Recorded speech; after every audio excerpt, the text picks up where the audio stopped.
வணக்கம். Welcome to அங்கனா சமையல். இன்னைக்கு நாம உருளைக்கிழங்கு முட்டையும் வச்சு ஒரு சூப்பரான ஈவினிங் ஸ்நாக்ஸ் செய்ய போறோம். வாங்க இது எப்படி செய்யுதுன்னு பார்க்கலாம். இப்போ நம்ம ஒரு பிளேட் எடுத்துக்கிட்டு இதில் 2 உருளைக்கிழங்க தோலை சீவிட்டு இது மாதிரி துருவி எடுத்துக்கணும். வேக வைக்க வேண்டாம். இப்போ பச்சையாகவே இந்த மாதிரி துருவி எடுத்துக்கலாம். 2 உருளைக்கிழங்கையும் நல்லா துருவி எடுத்துக்கோங்க. இப்போ ஒரு மிக்சிங் பவுல் எடுத்துக்கலாம். அதில் நம்ம துருவின உருளைக்கிழங்கு சேர்த்துக்குங்க. இது கூடவே ஒரு 2 கேரட் அந்த மாதிரி துருவி வச்சுருக்கேன், அதையும் சேர்த்துக்கலாம். அதே மாதிரி 2 மீடியம் சைஸ் பெரிய வெங்காயத்தை நறுக்கி வச்சுருக்கேன், அதையும் சேர்த்துக்கலாம். இப்போ இது கூட ஒரு 1/2 ஸ்பூன் அளவுக்கு ஜீரகத்தூளை சேர்த்துக்குங்க. 1/2 ஸ்பூன் இஞ்சி பூண்டு பேஸ்ட் சேர்த்துக்குங்க. 1/2 ஸ்பூன் மிளகாத்தூள் சேர்த்துக்குங்க.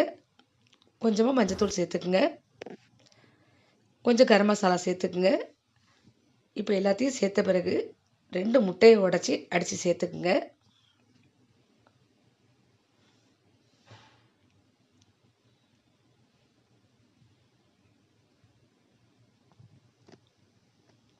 இப்போ நல்லா கலந்து விட்டுக்கலாம்.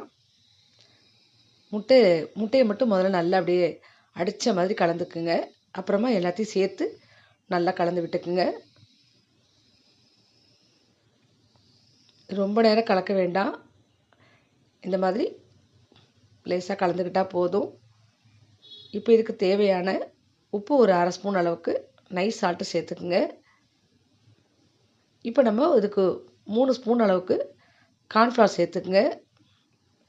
அதாவது 3 டேபிள் ஸ்பூன் அளவுக்கு கார்ன்ஃப்ளவர் சேர்த்துக்குங்க. 1/2 ஸ்பூன் கடலை மாவு சேர்த்துக்குங்க. இதுவும் 1 டேபிள் ஸ்பூன் தான். 1 டேபிள் ஸ்பூன் கடலை மாவு சேர்த்துக்கிட்டு கொஞ்சமாக கொத்தமல்லி நறுக்கி சேர்த்துக்குங்க.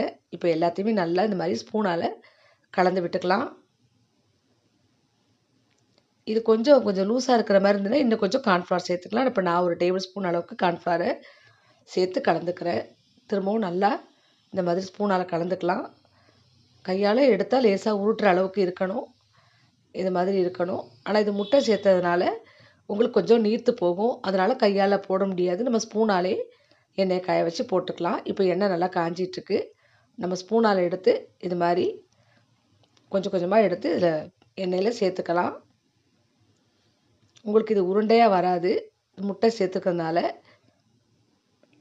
கொஞ்சம் பஜ்ஜி மாதிரி தான் வரும்.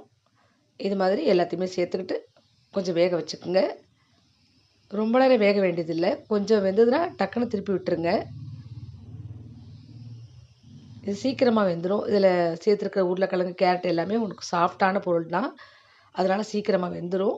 டக்குன்னு திருப்பி விட்டு வேக விட்டு நம்ம எடுத்துக்கலாம்.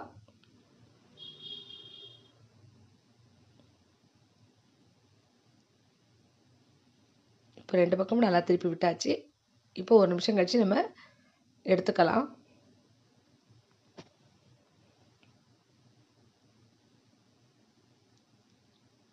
இப்போ நல்லா வெந்துருச்சு.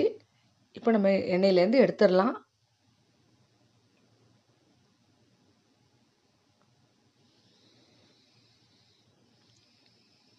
இதே மாதிரி இன்னும் கொஞ்சம் நம்ம மாவை எண்ணெயில் ஊற்றி பொரித்து எடுத்துக்கலாம்.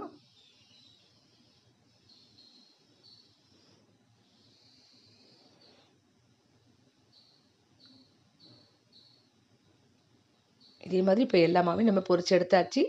இப்போ நமக்கு ரொம்ப சுவையான உருளைக்கிழங்கு, கேரட், முட்டையை வச்சு செஞ்ச ஒரு ஈவினிங் ஸ்நாக் ரெடி ஆகிடுச்சு. சாப்பிட ரொம்ப டேஸ்ட்டாக இருக்கும்.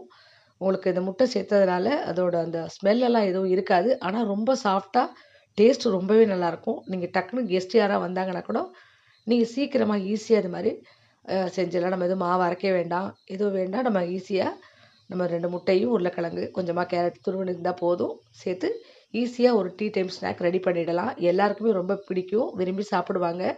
நீங்கள் கண்டிப்பாக வீட்டில் ட்ரை பண்ணி பார்த்துட்டு கமெண்ட்டில் சொல்லுங்கள். ஃப்ரெண்ட்ஸ், இந்த வீடியோ உங்களுக்கு பிடிச்சிருந்தால் மறக்காமல் லைக் பண்ணுங்கள், ஷேர் பண்ணுங்கள், சப்ஸ்கிரைப் பண்ணுங்கள், கமெண்ட் பண்ணுங்கள். நன்றி, வணக்கம்.